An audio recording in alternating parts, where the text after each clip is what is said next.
Eddie Mora is a disheveled unemployed writer. He has a contract to write a book but is more talk than action. He has writer's block. At lunch with his girl Lindy, she gives him his keys back and breaks up, frustrated with his lack of career progress while she has recently been promoted to editor. Walking morosely down a New York street, he bumps into his ex-brother-in-law, Vernon, whom he hasn't seen for 9 years. Vernon is friendly and invites Eddie for a drink. They talk about Melissa, Eddie's first ex, who is living upstate. Eddie confesses he is behind schedule on the book. Vern, currently consulting with a pharmaceutical company, passes Eddie a new brain drug set for market release next year. Vern has to go but leaves his business card. Eddie takes the translucent pill on his way home. In the stairwell he bumps into the landlord's wife, where she rails him about late rent and lack of career. The drug begins to take effect, and Eddie notices things with clarity. He starts talking to the woman confidently about legal studies and, a short time later, they write her law school paper together. Back in his slovenly apartment, Eddie notices the mess and quickly cleans up. He then gets on his laptop and starts writing.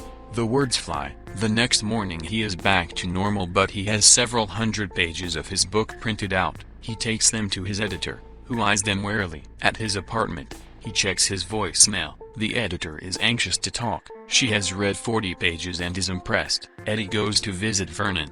Vern's face is bloodied but won't say what happened, but he explains the drug is called NZT-48 and asks Eddie to pick up his dry cleaning and some food. For another pill, Eddie will do anything. On return, the door is ajar. Vern is on the sofa, dead, and the apartment ransacked. Eddie, stunned and scared, settles down and calls police. Waiting for the cops to arrive, he searches for the NZT-48 stash and finds a plastic baggie full of the pills inside the oven, along with a wad of cash and an address book. He hides these from the cops, who eventually release him after a short interview. At the police station, he has a telecon with Melissa, his ex-wife, who doesn't want to see him.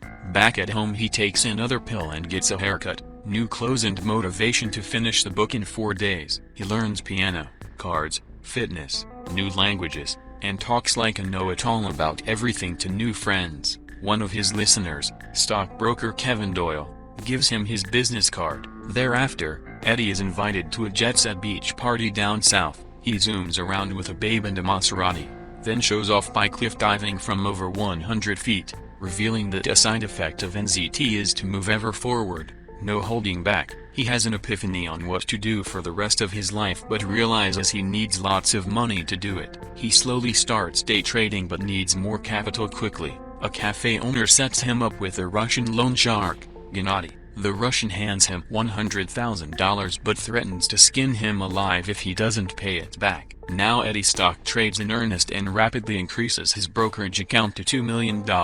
Job offers and reporters call. Kevin Doyle offers a meeting with elite entrepreneur Carl Van Loon. At dinner, Lindy is impressed with the new Eddie. They reconnect. Eddie's photo appears in the paper as a mystery trader. A man in a tan coat seems to be spying on them.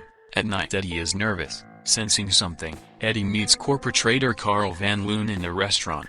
He jokingly claims medication as his secret, then expounds on his knowledge and hints at a formula based on mass psychology. In a limo, Carl tests Eddie by asking him to review a file of different companies. Eddie gleans there is a major merger in the works. Carl dropped off Eddie in Chinatown and invites him the next day for another meeting. Walking, Eddie loses track of time, an emerging side effect of NZT. Among disjointed events, he recalls Bruce Lee movies to help him battle a gang of muggers in a subway station.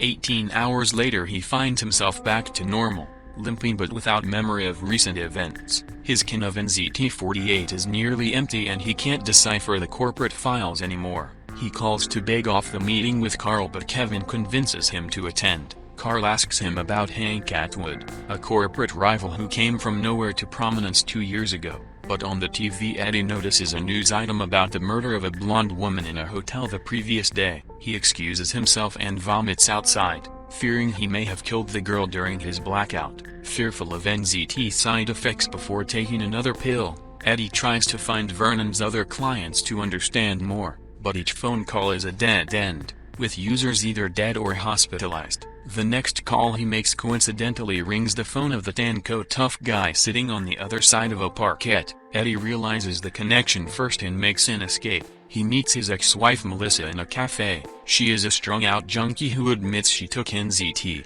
too, but stopped taking it when she realized no one could operate at that level of mental activity without bad consequences. Then found out from Vernon that other users had died. Now off of it for 2 years, she cannot concentrate for more than 10 minutes and her life is a mess. She urges him to taper off slowly as cold turkey kills. She walks away with a pronounced limp. Russian loan shark Gennady finds Eddie and demands his money. In rousting Eddie, he spots a dropped NZT pill and takes it. He feels good and, after getting his $100,000 back, lets Eddie go. Eddie, sick and bedraggled, staggers into Lindy's office. He tells her everything, admits he needs the drugs, and admits hiding his main stash in her house, leaving Eddie collapsed on the floor of her office. She recovers the plastic bag herself, but in the taxi coming back, the man in the tan coat from the parkette attacks. He viciously kills 2 bystanders that try to help her and she runs off and hides in Central Park. She phones Eddie,